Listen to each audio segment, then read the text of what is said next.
presidenta de la comisión, a la directiva. Bueno, yo solamente voy a decir algunas cositas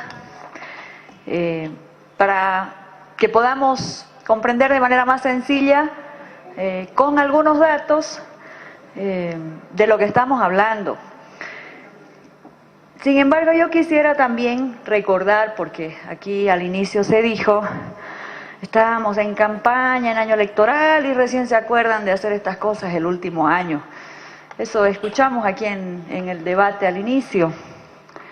Bueno, pero hay que recordar que fue a iniciativa de nuestro gobierno y de la fuerza mayoritaria de esta asamblea que hace ya bastantes años se hizo una cumbre de justicia.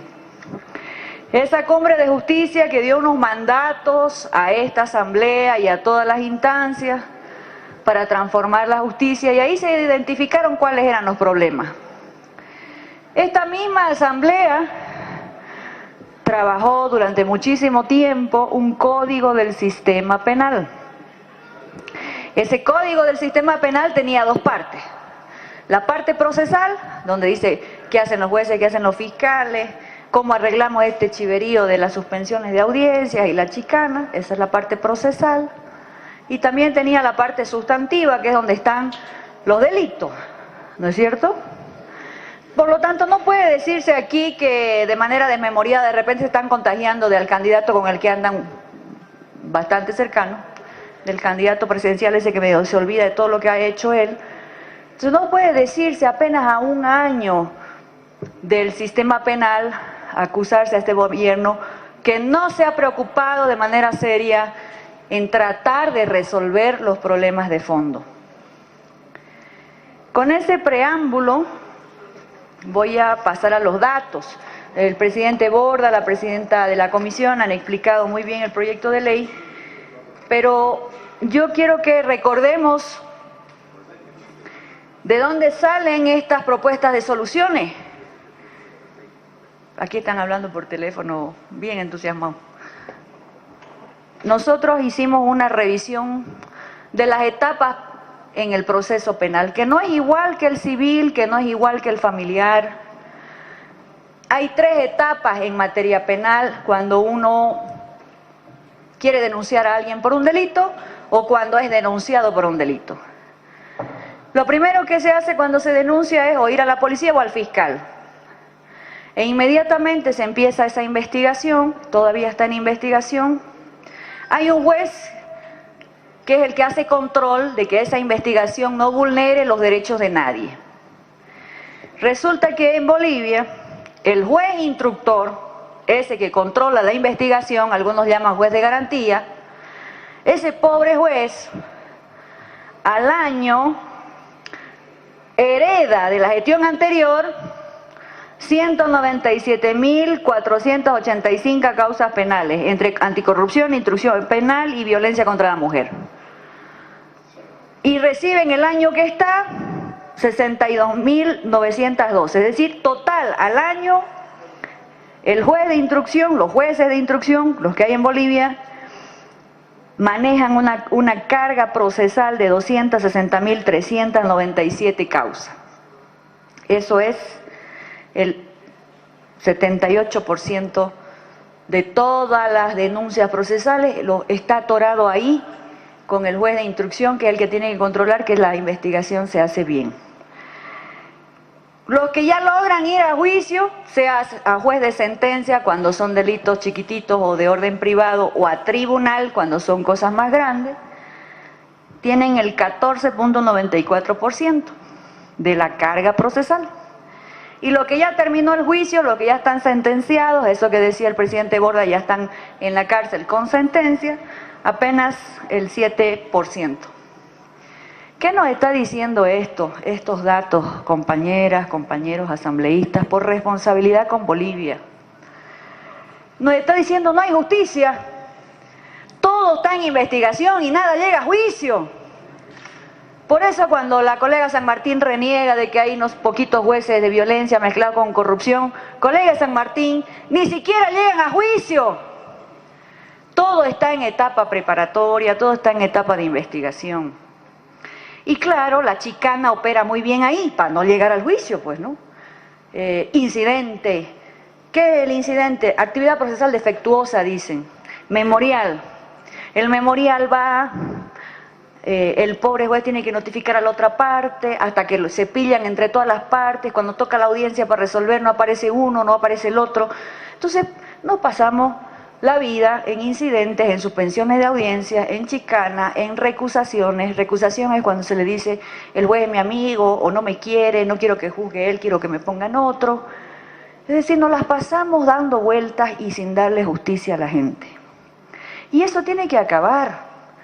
Y por eso hicimos esta transformación, era mucho más profunda en el sistema penal, pero también asumimos que hay todavía una parte de la sociedad boliviana que no está lista para una transformación estructural como la que el oficialismo planteó y por la que trabajamos muchísimas horas dedicando nuestra vida a eso.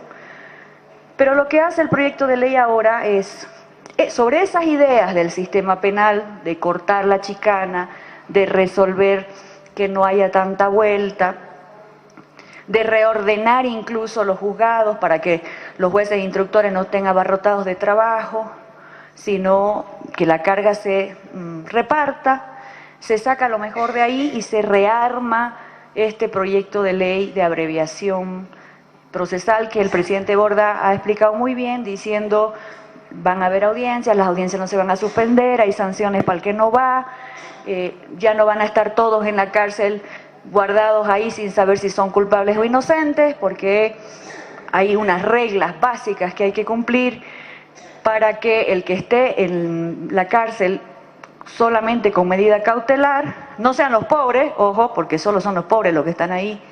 El rico tiene domicilio, se consigue un contrato de trabajo y como los papeles sustituían al peligro de fuga, entonces los que están con cautelares eran los pobres y no los que tenían dinero o abogados. Pero así como hay estas estadísticas que Valeria denominaba lamentables, lapidarias, también vimos que había incoherencia en las sanciones, ¿no es cierto? O sea, no es posible que el homicidio, que igual es vida, sea de 5 años la mínima y el feminicidio sea 30. ¿Acaso la vida nuestra vale más o vale menos que la de otro? La vida vale igual.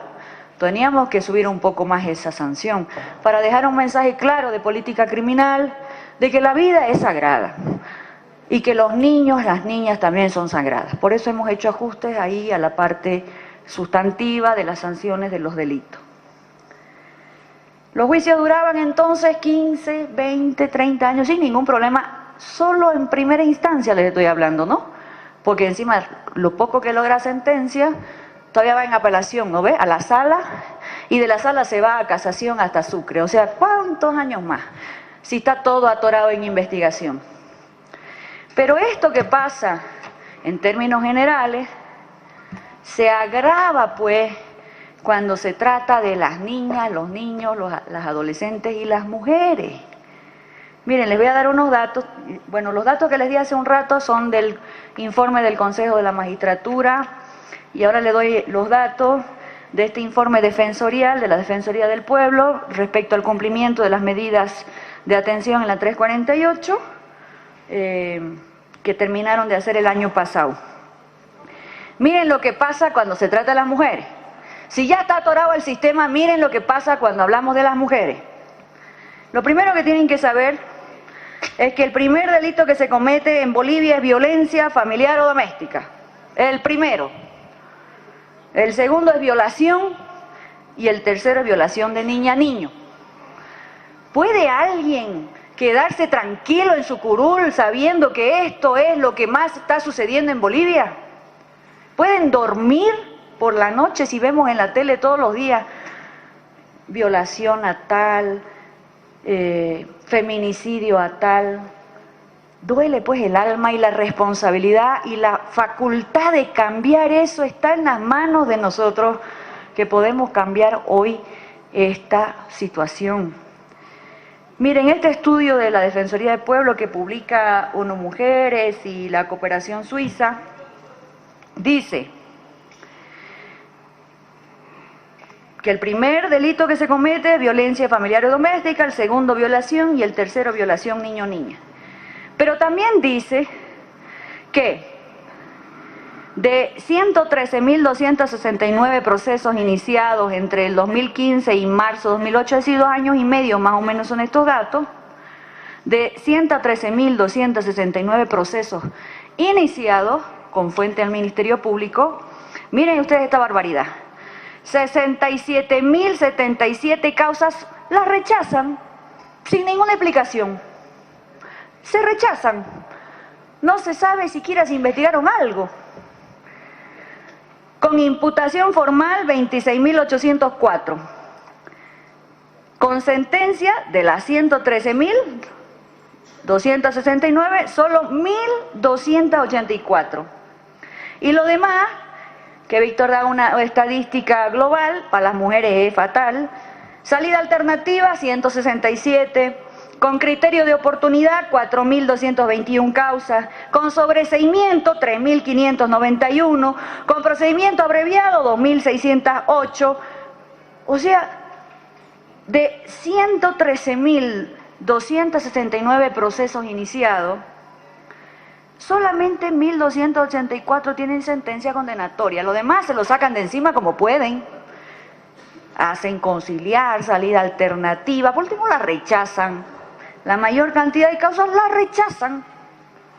Y eso escuchamos, Valeria, yo que llevo muchos años en estos temas, las compañeras de las plataformas de mujeres, de las organizaciones de mujeres, todos los días de la vida. Y la decisión de cambiar esto está hoy en nuestras manos. ¿Qué le estamos poniendo a la ley? A esta que era para arreglar la chicana, la burocracia y el empantanamiento, solo en la parte de investigación para no llegar a juicio. ¿Qué le hemos aumentado? Nosotros creemos que la 348, que es una ley extraordinaria, tiene algunos huecos. Y claro, todos ustedes saben que con una justicia patriarcal, donde está el hueco, la interpretación no va a ir a favor de la mujer. El hueco lo aprovechan para arruinar a la mujer. Entonces, a esta ley le hemos dicho, y a las niñas, niños, adolescentes y mujeres, porque pese a que las estadísticas son tan duras, son quienes terminan sufriendo de estos vacíos, decimos, ya hay en el Código Niño, Niña, Adolescente y en la 348 unas medidas de protección. Las medidas de protección se pueden imponer inmediatamente porque su nombre lo dice clarito, son para proteger. Si a la mujer le tiran su puñetazo un día y una pateadura y la mujer dice, mira, me han pegado, quiere que le pongan una medida de protección, porque la siguiente vez no va a ser un sopapo, la siguiente vez va a ser la gasolina y el fuego con el que mataron a esa chica en Santa Cruz, que se atrevió a denunciar a su pareja, y como tuvo que volver a la casa sin medida de protección, el marido le echó gasolina y le prendió fuego. Entonces nos preguntamos y decimos, ¿qué podemos hacer para que las medidas de protección que ya están en el Código Niño-Niña, que ya están en la 348, se apliquen? Porque son para proteger la vida, no están ahí de adorno. Porque fíjense cuáles son, algunas solamente se las voy a leer. Para niño-niña, ya están en el Código Niño-Niña, no es algo nuevo.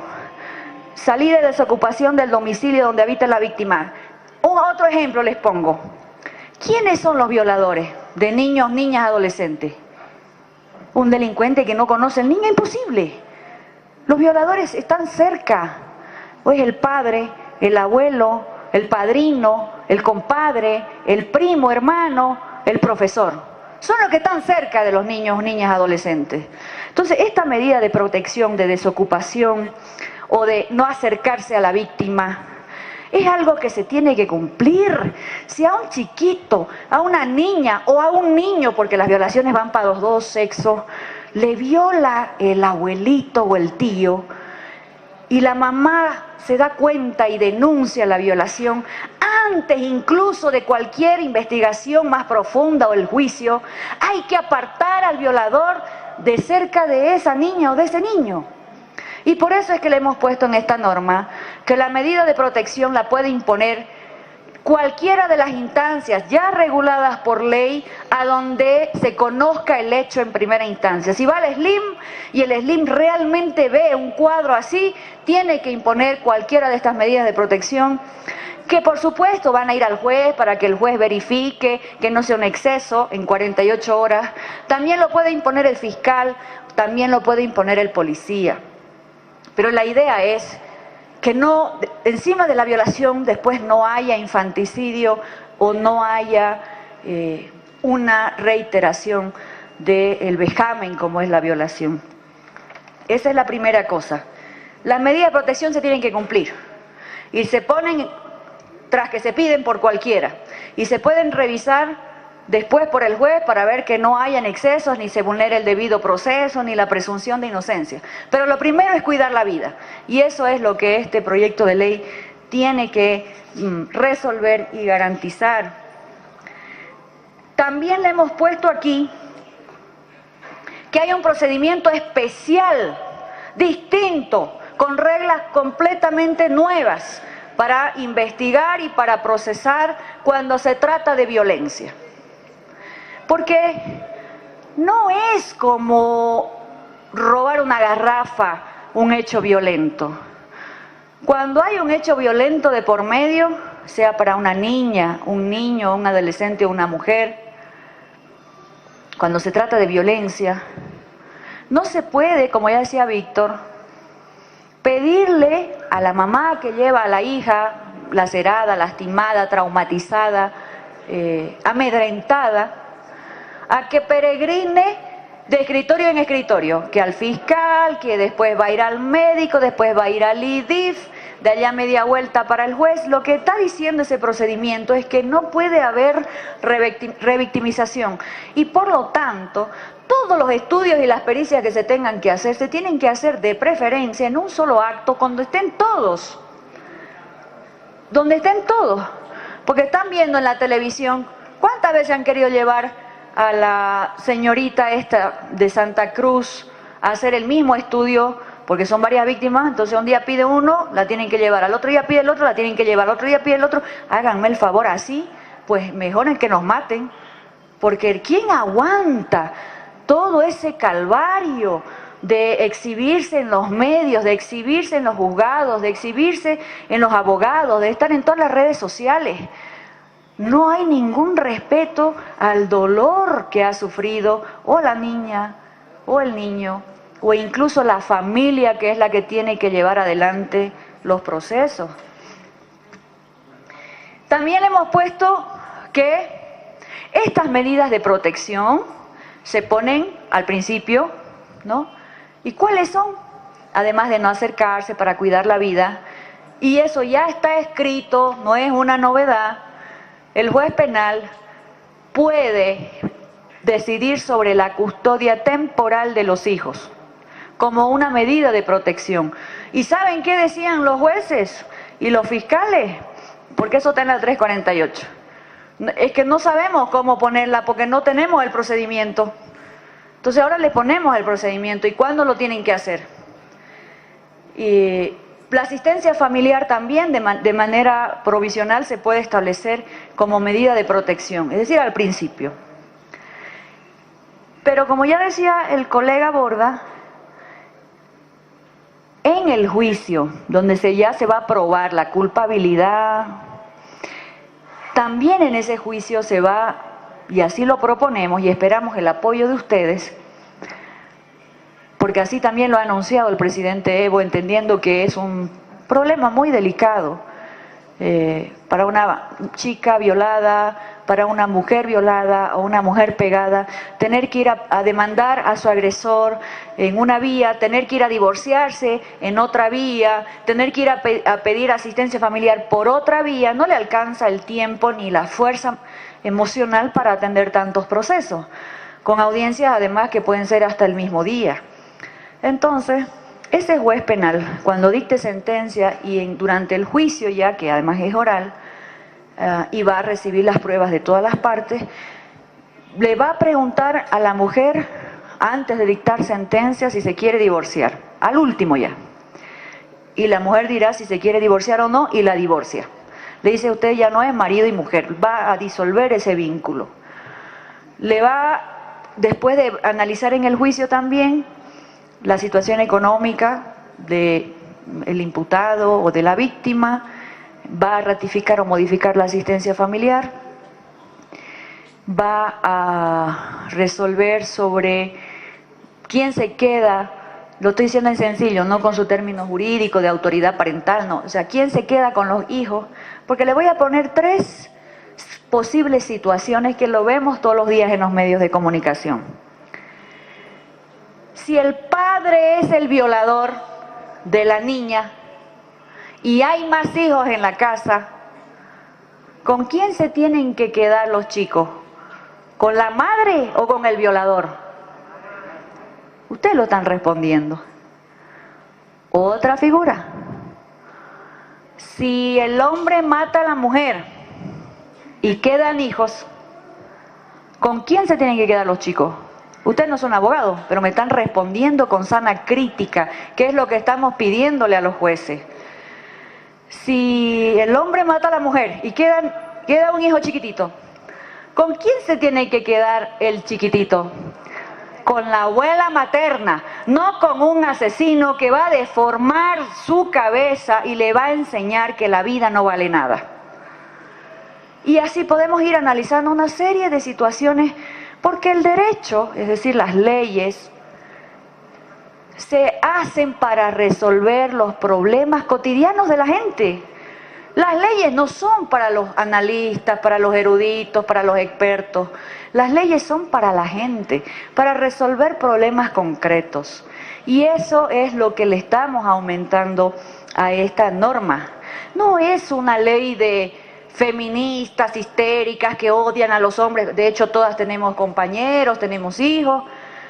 No se trata de estigmatizar. Estoy dando ejemplos de cómo esta norma tiene que ayudar para que no tengamos que llorar todos los días cuando encendemos el televisor en la noche y nos enteramos que una niña de 4 años fue violada por el hermano, que un chiquito de 7 años fue violado por el abuelo, que una niña de 12 años estaba embarazada y no sabía qué le sucedía, que había sido violada por el maestro. Y eso es lo que tenemos que resolver. Aquí no hay esas teorías grandes. Aquí el que no va a la audiencia tiene castigo. Si hay un hecho ilícito contra niño, niña, adolescente, hay que proteger a la víctima, no al violador, no al feminicida, no al violento. El violento que se defienda, se le darán las garantías para el debido proceso, pero hay que proteger la vida y que si el hecho concreto, desgraciadamente, ya sucedió, no se produzca por esa impotencia de la intromisión del Estado y de la justicia al medio, de que el hecho se vuelva aún más violento. Va a haber entonces resolución integral. Y una cosa que también hemos aprendido de la sociedad civil está aquí en la ley y que no es un detalle. ¿Cuáles son los juicios que avanzan? Los que tienen plataformas que acompañan, donde no está la víctima sola, donde no está la señora del alto, la abuelita que quedó con el nieto llorando para recuperar a su hijito, porque mataron a su hija y se lo llevaron a un centrito del alto donde cuidan a niños huérfanos, al chiquito, y ella es la abuela, y esa abuela no tiene dinero, no tiene plata, no tiene cómo encarar la justicia sola, y ahí aparecen las plataformas de mujeres y los jueces, para seguir haciendo de las suyas. Y peor todavía, los fiscales que no entienden que son ellos los defensores de la sociedad y de las víctimas, no dejan entrar a esas plataformas porque no son parte de los procesos. Gritan en la calle las plataformas con sus carteles y no entran porque no son parte de los procesos. Eso se resuelve aquí. Si la víctima no tiene plata, si la víctima quiere que una organización de la sociedad civil especializada en defender los derechos de las niñas, de los niños o de las mujeres va a acompañar en el proceso, lo podrá hacer para que se visibilice más el trabajo de los fiscales y de los jueces, porque en definitiva no es solamente un tema de dinero, aunque la reforma tiene dinero y la presidenta de la comisión lo va a explicar. La reforma integral del sistema penal tenía mucho más dinero, esa que la colega San Martín mencionó al principio, una plata de la Unión Europea. Pero usted no defendió ni un artículo de esa ley, querida colega. Es feminista cuando está en la televisión y no cuando toca defender los recursos, las reformas y las transformaciones para que las mujeres no sigan muriendo. Muchas gracias, compañeras y compañeros.